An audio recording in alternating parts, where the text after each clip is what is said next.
gonna have to review this, right? Did they finish the first two pieces? You did sing them? I think so, yeah. All right, I want somebody to give me a summary of the fourth chapter. Summary. What was the title we give to the chapter? Someone? Title of the fourth chapter. It was a good chapter actually. We said third chapter was about the tongue, right? Right? Let's review the chapter. So we start from the beginning. Chapter 1 and James. Just the titles. Only the titles. Think with me.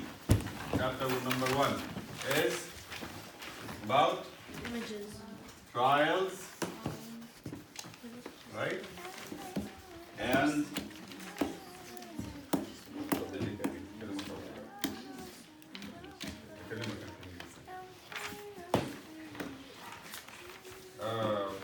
what's the title that we give to chapter 1? The images. And the images he gives. He gave what images? Remember? Wave of the sea. What images he gives? The pictures he gave us. The wave of the sea. The images regarding what the images is, the first one is waves of the sea. And this was a man who has doubts. This is about doubts, right? Second one.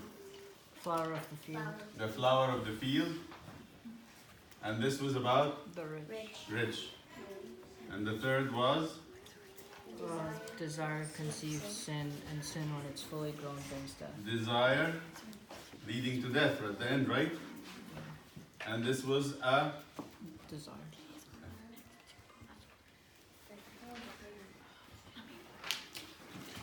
a pregnant woman. Next. 4. Men of A the man of the face in a mirror. The mirror, right? We said the mirror. A mirror. A person who sees his face in the mirror. That is to listen, not intending To do. to do. So, you have those 4 images, right, in the first chapter? He spoke about trials, and then he spoke about 4 images. The way is the person who has a doubt. When you pray for something and you keep doubting it, you go back and forth. It never reaches anywhere. And the flower of the field is like a rich person that doesn't stay long. And the third is desire, leading to death, passing through sin. Desire conceives sin. When it's pregnant, when it delivers death. Then actually the last one is about the mirror. The person look at his face but not intending to do anything. It's like somebody listening to the word of God and not intending to do it. They forget what the word was about. The reason why people don't remember the Bible, because they're not interested in doing what the Bible is saying. Does that make sense? Like, why forget about it? Because they're not interested. So they're not going to do anything. So when you listen, as if you're not interested. Okay? And this Jesus said about the parable of the sower and seed, about the seed that went on the ground. So chapter 2. So then chapter 1 has 1 trials, 2 images. 4 images. Chapter 2. What was chapter 2 about? The title of it? Partiality. Okay, good. Partiality. And what else in that chapter? Faith and works. harmony of faith and works. Say again? Harmony of faith and works. Yes, the faith and work. These are the 2 most important things. When partiality, he said, what did he say about when you have somebody in the church that's very rich, handsome, have a good car, good status, come to the church and people started to give him the first place, give him attention, talk to him nicely, respect him. Comes somebody poor, what happens? They set him where? At the end of the church. Said there, far. You really don't belong here. And they don't respect him. They don't give him any kind of attention. Sometimes we do this with each other. I'll tell you that. So you might not be rich in money, but you might have a cute personality. You might know, good stories. You might have, the last fashion in dressing. You might be cool. Might be, people know you. You're famous. You're the coolest kid on the block, right? So you're rich in that way, and then people kind of come to you. and they want you to be with them. They want to associate with you because you're rich in that way.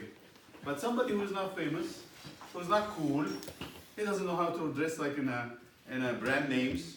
He doesn't have anything interesting. He doesn't know how to speak about games and sports and all kinds of things. Somebody who's like poor, right? But not poor in money. He's poor in his character. Everybody got to push him aside. We don't want this person. You go sit somewhere else, find somebody to be friends with. What would that person be feeling? That's not fair. That's not fair. I can't have friends. I can't have friends because I don't know what they know. I don't dress like they dress. I'm not a cool kid. That is very hurtful. Now, the second one is faith and works. We said, what if a brother and sister are poor and naked? And you tell them, go be fed and be clothed and be merry. Would that work with them? What would you need to do? Give them money. Show by your work, and we have a job to do. You, each one of you. If you find somebody's missing something and you can do it, St. James at the chapter 4 is going to say, you're going to do, you know how to do good, but you're not doing it. Come and confess about it because you have not done it. If you find somebody needing something, maybe you need a smile. Maybe you need somebody to go to him and say, what's wrong with you today? Yeah? That's okay. You can do that. Sometimes it doesn't need money. It needs a smile. It needs somebody to cheer them up. Right? Come, let's play a game of soccer. Come, let us talk about something. You know, you don't have to be having money to do good works. It doesn't have to be. Whatever God gives you, He can use. He give you time, give you health, give you a face with a smile on it. Do it.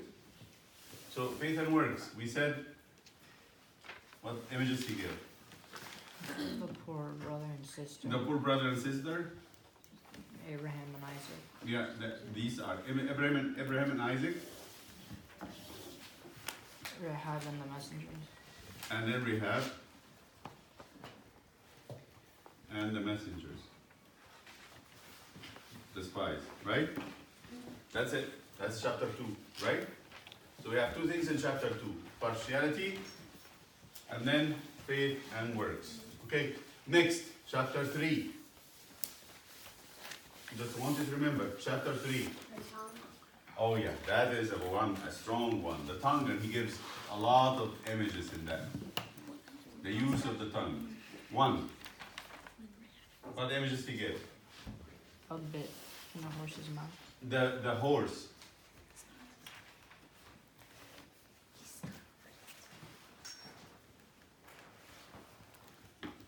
Is this thing here. And the horse they put something in his mouth to keep from biting on it. That's usually metal. To steer it. To steer its head. 2. Why is he saying that? Because the horse is a big animal. It's a huge animal. But the bit is a very small thing. He says the tongue is a small organ. We are huge compared to trunk. But the tongue can determine where you're going to go. The tongue can determine if you should be honored or you should be dishonored. You should be disciplined and get somebody angry at you. The tongue can make your parents be angry with you. Can make your teachers be angry with you. Can make a woman be angry with you. And it can actually bring honor to you when you say good things. And you are talking nice stuff. So the tongue is very important. The horse and the bit. Next one. The sheep. And the rudder. And we said the rudder is a tiny thing here that goes underwater. And we move it right and left to direct the ship. 3. Fire in the forest. The fire, the small fire that can burn a forest. That is little tiny wick of wood or something can bring a fire into a forest. 4. Make spring. The spring. The spring that brings out water. That brings water. Can it bring 2 types of water, bitter and sweet? 5. Makes tree. The tree. And the fruits. So these are the 5 images. Is there anything else? No. But this is his letter is filled with these pictures. He puts pictures in your mind. So he's saying the tongue, it's a small thing, like the horse bit and the rudder, and the fire. But then he's talking about how can we mix our words. We can say some nice words. We learn Khin wa Shod of Shod, and we bless God, and then we come out from here and we call each other bad names. And St. James said, that cannot be. This is crazy. You're actually twisting nature. You cannot give good stuff and bad stuff from one thing, one source, a tiny source. So these are 5 images in that. Keep that in the questions. So what images he used to talk about the tongue, or what's the significance of each image. These 3 talks about how little the tongue is. Tongue is little, but it causes a lot of problems.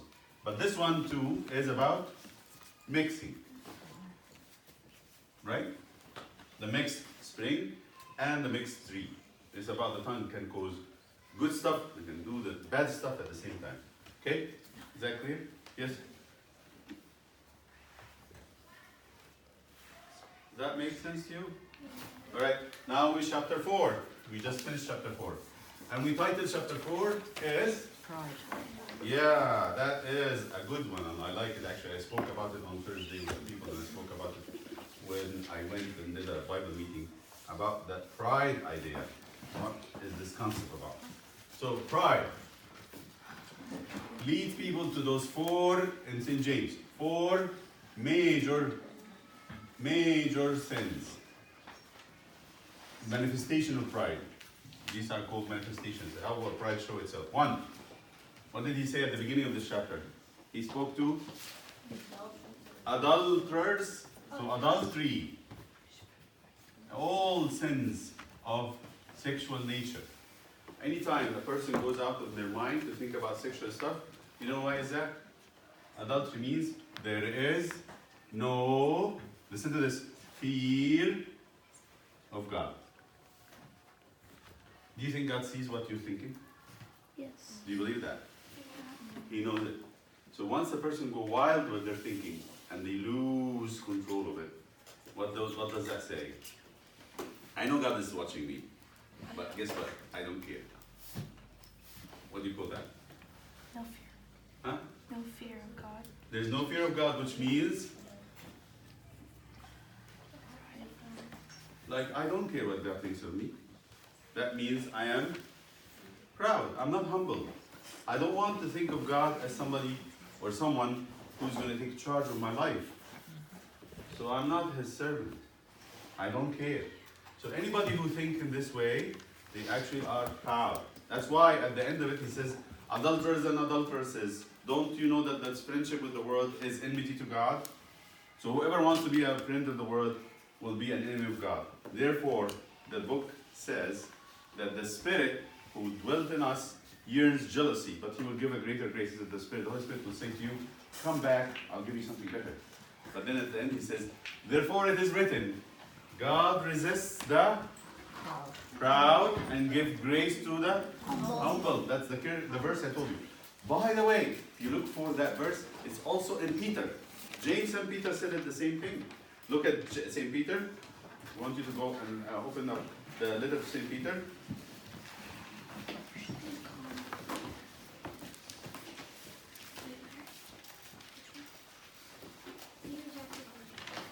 It's next to James.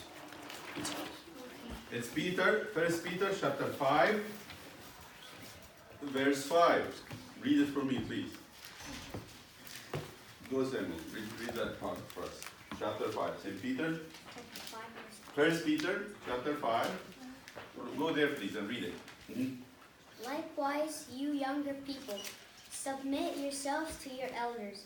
Yes, all of you be submissive to one another, and be clothed with humility. For God resists the proud, but gives grace to the humble. Same thing. Who is Peter and who is James? Who are they? Who is Peter and James? Who are they? The disciples of Christ. So guess where they get that teaching? Because both of them are speaking the same thing. So where do they get it from? From Christ. So we know that Jesus had taught them that. He said to them, be humble and don't be proud, because God resists the proud but gives grace to the humble. He helps the humble. And I told you even more, I said, who God will resist the proud even when they are Right. right. Even when the proud is right, God will resist them. Everything he's thinking about is sound, is really the right thing to do it. But God says, you're not humble. I'm not going to be with you. And everything you're thinking about is going to fail. Okay? So that's number one. Adultery. Number two. What's the second manifestation of pride? Chapter 4. Second manifestation of pride. Uncontrolled fun. Here it is about laughter. What's he saying? He says when we go into a mode or a mood where we want to just laugh for no reason and for any reason, we end up saying the wrong things and thinking the wrong things. Again, that shows no fear of God. I'm gonna say anything. Sometimes people to make fun, they make fun of each other. They call each other names. They hurt the feeling of someone so they can laugh. Sometimes the kids get together and they huddle and they talk about someone outside the circle and they make fun of them and everybody laughs. What does that mean? Yes? You can also tell them maybe God is watching you and they would laugh. And they will laugh at that too. So that means what? No fear of God. Same thing like this. So he says when this happens, actually we should mourn that we had insulted God. Because he sees what we're doing. He knows what we're doing. He sees everything that's happening in our heart and our mind. So to seek uncontrolled fun and laughter, even when it actually hurts people and hurts us, that is, and the second one. 3. Planning ahead. Say it again. Planning ahead. Huh? Planning ahead. Planning ahead. That's number 4. There's one in Judging between. others. Huh? Judging others. Judging. Thank you. Judging others. Why? Why? Why judging others is part of pride? Because, yes, You think that you're better than them, so you judge them as if they're less than you. it's true. While the commandment says, love your neighbor as yourself. If I love my neighbor as myself, I would never say something bad about them. I would never gossip about them. If I love them like myself, I would never do that. The fact I'm judging others, it says that I don't like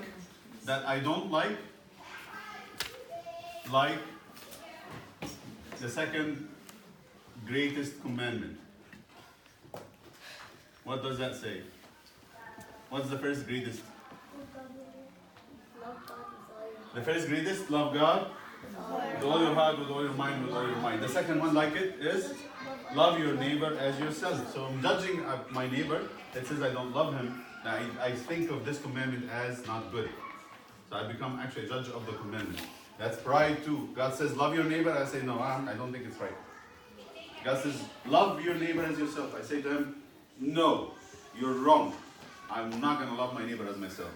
And I start judging and cursing and cussing at other people. So when I talk to someone about them in a gossip, I say that. Number 4, planning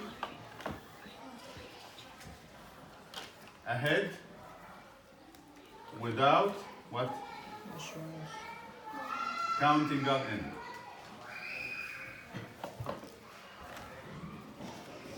What do I mean by counting God in? Yes? Not saying God willing or God willing. Or anticipating that God is partner with me in whatever I'm doing. That God's going to give me help. If God gave me life and health, I'll do this. If I say that, yes. But the pride says, why would God have to do anything with it? It has nothing to do with God. It's all about me. I'm going to do it. Who's going to stop me? Right? You get that? So these are 4 manifestations, 4 major themes of pride. Adultery, uncontrolled fun, judging others, planning ahead without counting God in. Like I don't think of God when I'm planning. I say, tomorrow. Instead of saying, so what happens if I go to bed and never wake up in the morning? Can that happen? It does happen. What happens if in the morning or afternoon I go back in a car accident, God forbid, and then I don't make it to home? There will be never tomorrow. There will no tomorrow. No tomorrow. So when I'm planning, I always have to say, God willing. Something that the people who lived in Egypt and grew up know how to say it. We all know how to say that. But you here, you never hear it for some reason. And that's, I think, it's a whole culture that doesn't know that. They don't know that God actually is counted in all the time. Number 5. Chapter number 5 and the last.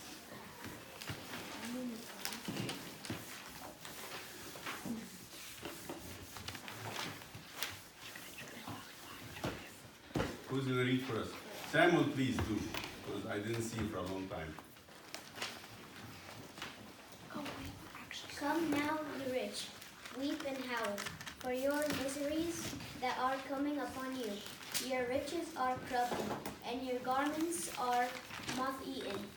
Your gold and silver are corroded, and their corrosion will be a witness against you, and you will eat. Corrosion, it's like rusty.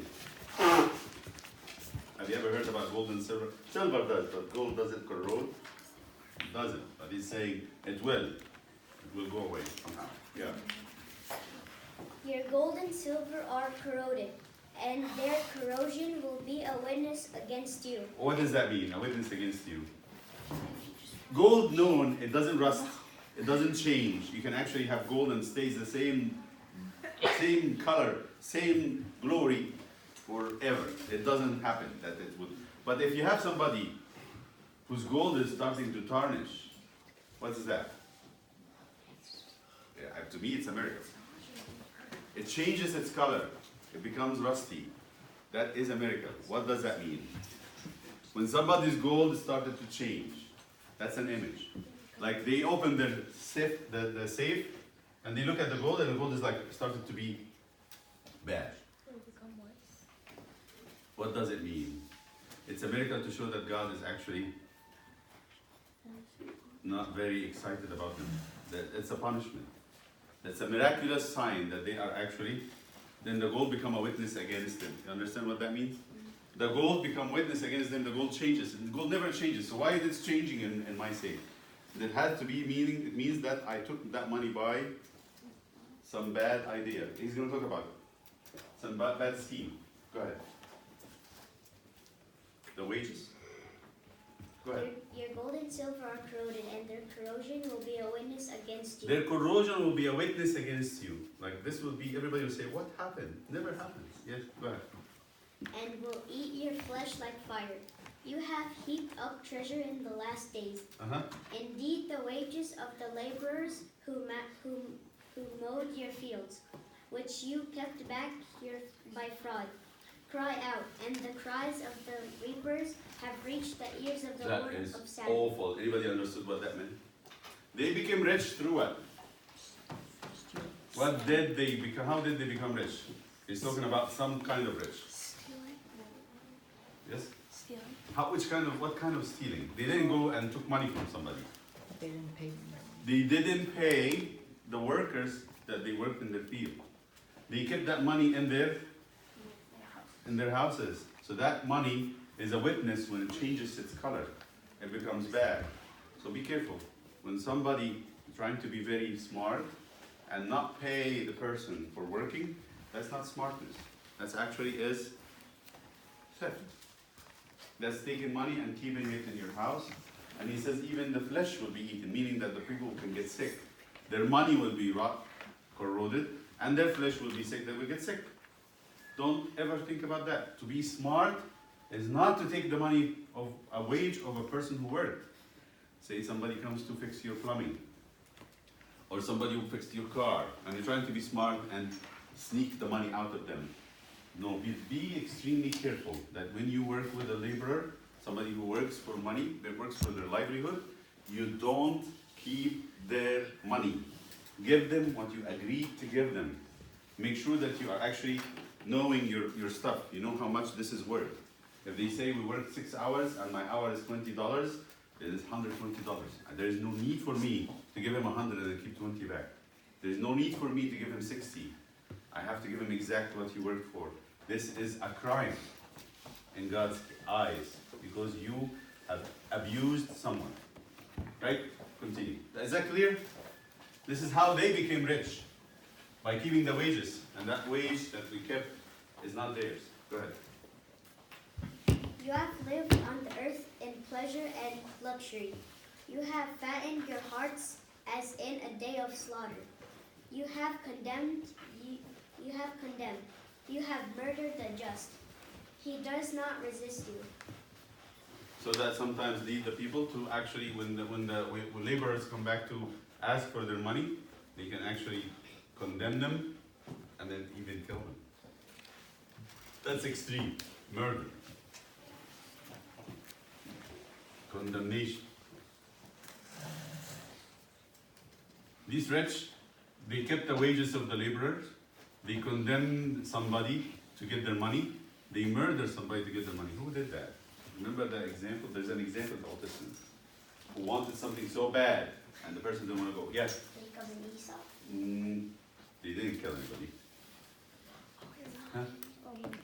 Adam and Eve. They came, but he didn't want anything of that. Yes, but he did some murder. Yes. I was gonna say that. King, huh? I was gonna say Cain and Abel. Yeah. No. King David. King No. David's son. No. King Saul. King Ahab and Jezebel. King Ahab and Jezebel, in the story of Kings, he had a man, very nice man, very kind man, a very pious man. His name is Naboth. Naboth has a garden. And the king looked at the garden and said, I want that garden. It's next to my palace. It's going to make a very nice addition to my garden. So what did he do? Naboth, give me your garden. He said, this is what God gave me for my family. I want to pass it to my son. No king, no Lord king, I can't give it to you. He said, why? He said, this is my portion from God. This is the promised land. Then the king went home and he was like so sad and down and just miserable. His evil, wicked wife, his name is Jezebel, saw him. Said, why are you sad? He said, Naboth didn't want to give me the garden. Oh, I know you love that garden very much. You have, other gardens. He said, now this garden, I want this garden, I want this garden. He started to cry. He said, no, don't cry like a baby. You're a king, for goodness sake. Sit down, I'll figure it out. So what did she do?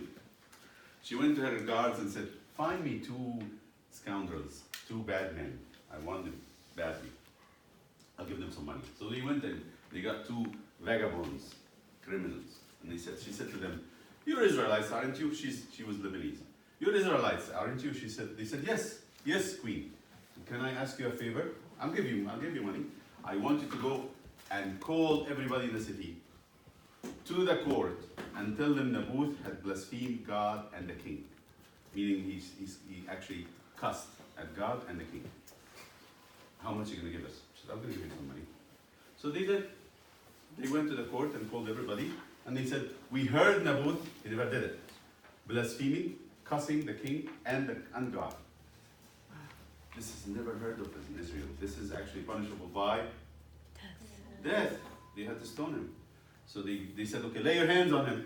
The 2 witnesses did their hand like this on them, and the man is crying. He said, I've never done that.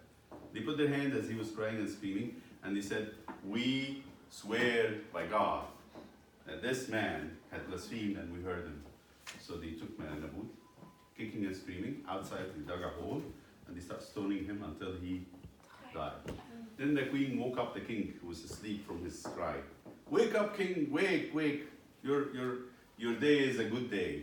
You're going to have to go and get the... So he went and took the garden, added to his garden. Elijah came to him and said, because after they stoned Naboth, the dogs came and started licking the blood that came out of him. So Elijah said to him, the same place where the dogs licked the blood of Naboth will lick your blood and the blood of your wife. And it happened later. That's exactly what happened. So what did he do? Wait. He condemned the just man. And what did he do? He murdered him, and he stole his garden to become rich. That's the story, yes? So King Ahab was like a good man, and then... No, he's not. He's a weak man and a wicked man, actually. Oh. King Well, Ahab? Because his wife did that. Yes, but he allowed her to do that. He didn't say anything. Oh. No, he knew. Because- She told him. Because at first he said that he was a good man. Didn't he? Or were you talking about... Naboth. Oh. Naboth is the other one, the good man, the pious man. Mm. But Ahab was a wicked man. He got married to this woman, and she took care of him. She really got him ruined. Yes? King Ahab and Jezebel, they got stoned too. They didn't. They were actually assassinated. A man in the army who wanted to be the king killed him and killed her. and where they actually got killed, and their blood was on the floor, on the ground. The dogs came and did the same thing what Elijah had said exactly. Jezebel wanted to kill Elijah, big time, and that's why he had to run away, and God had to take him up to heaven. Sometimes some women, it's okay. So when this happened, he became rich because of adding the garden, but on what account? On condemning and so he actually broke how many commandments? He coveted the garden. He, what else? He stole the garden. He murdered. He actually helped do what? False witness. And then he lied, right? False witness and lie. What else he did? So there is, Jealous? he got just a coveting. That's a coveting, right? So that and he had an idol because the garden was more important to him than God. He didn't care what God would say about that situation. And didn't they swear? And they swore falsely, right? He broke like at least 7 out of the 10 commandments, which just thrashed them on the ground. He didn't care whatsoever. What does that mean? To become rich, and that's it? That's what? That's worshiping mean. Worshiping what? Worshipping money. Money. Possession. Okay, next, can you continue reading, please? Be patient and persevere. Therefore, be patient, brethren, until the coming of the Lord. See how the farmer waits for the precious fruit of the Go earth. back to the images. One, the farmer. Be patient like a farmer. How is a farmer patient? Waiting for the plants. Yeah. So how long it takes from the farmer from the time of seeding to the time of the harvest? Not really. Huh? Huh? Huh? Months. It would take him like 4 months. 4 months or 6 months between the time of putting the seed, he would see nothing. He keep irrigating, putting water, fertilizing, taking care of it, taking out the weed. He would do this over and over and over and over and over again, and then maybe later, 6 months later. We can't wait for one day. These farmers wait for almost 6 months, half a year. Okay? So it gives the image of the farmer. Now, next. See how the farmer waits for the precious fruit of the earth, waiting patiently for it until it receives the early and later rain. You also be patient. Establish your hearts, for the coming of the Lord is at hand.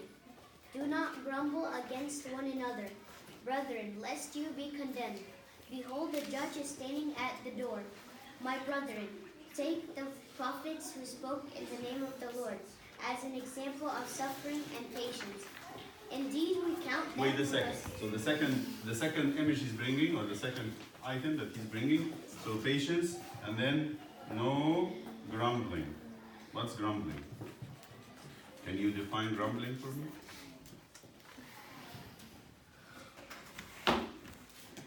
What's grumbling? What's grumbling? Hey, look it up. Look it up. That's not the meaning of it, but you can. What does grumbling mean? Huh? To complain or protest about something. Protesting, complaining. When you say, I don't like it, I hate it.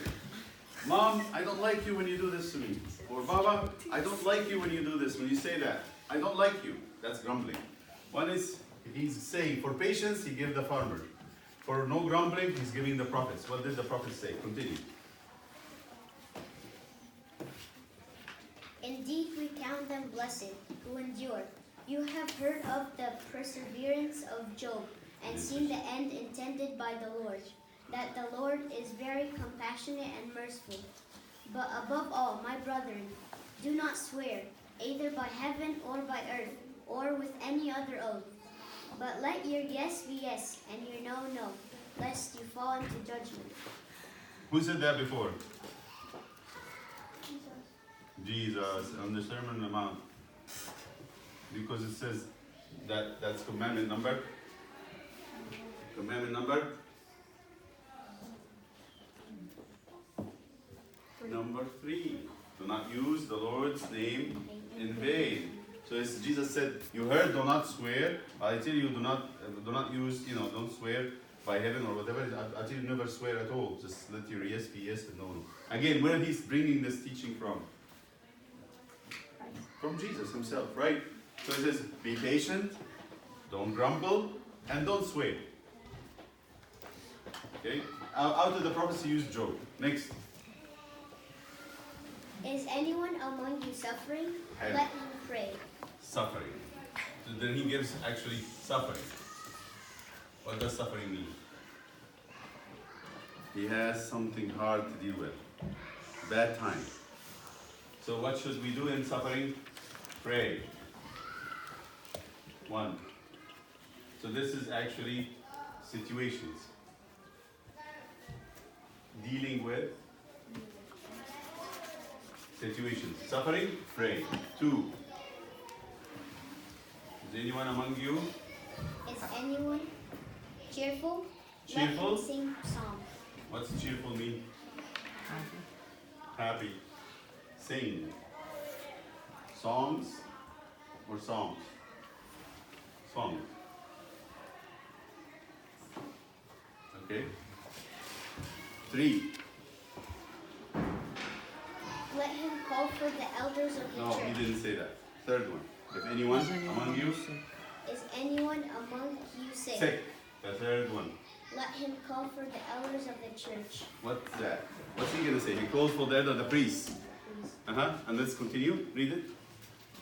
And let him pray over him, anointing him with the oil. And the Good. name So of the pray and anoint with oil. What do you call that? Lord. My The unction. No, my room is not for the sick person. unction of the sick. The unction of the sick.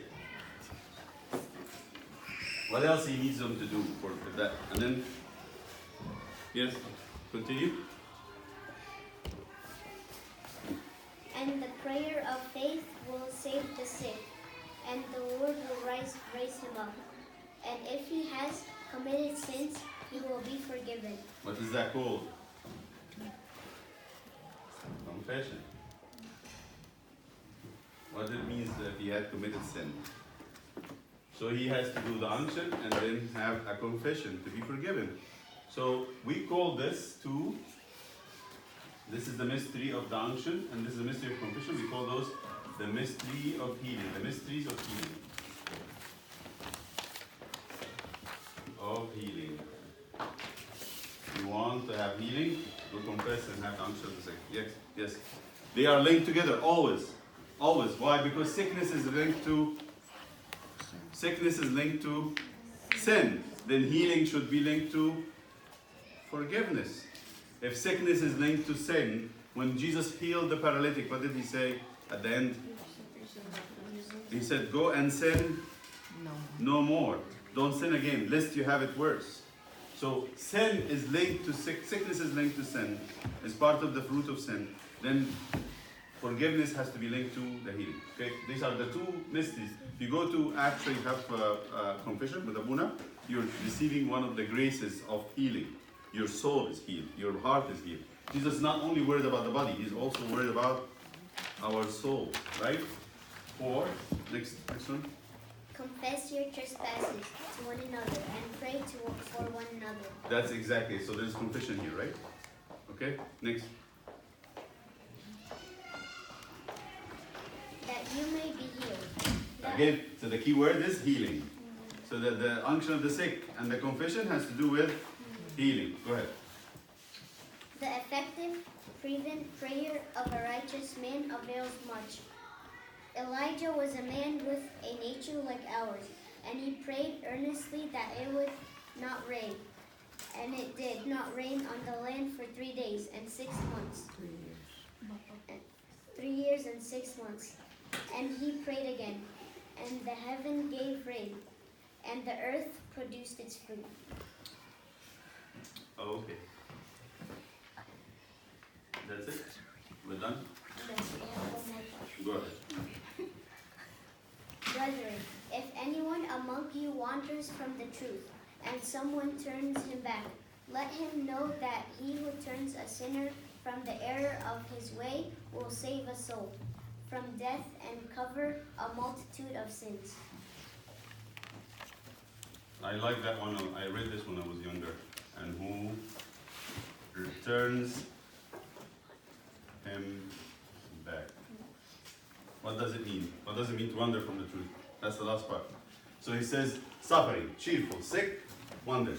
What wonders mean? Somebody in the church, your friend, who's a deacon, or she is actually a very good girl, and all of a sudden something happens, she joined a group of kids in the school, or she was watching a show or something, and then started to think bad thoughts, and started to go away from God, started to be proud, and started to say things that should not be said. What is my job? What's St. James saying here? Bring him back. Try your best to bring them back, because if you do this, you do what? What's Save the us key? all. You cover multitude of sin and save life from. What does he say? Two things happen here. You give me the reward of that. He who turns a wandering person from their error, what would that say? Will save a soul from sin and Lord cover. will save a soul. Save a soul, that's number one. You save a soul. Save a soul and cover a multitude. Of sins.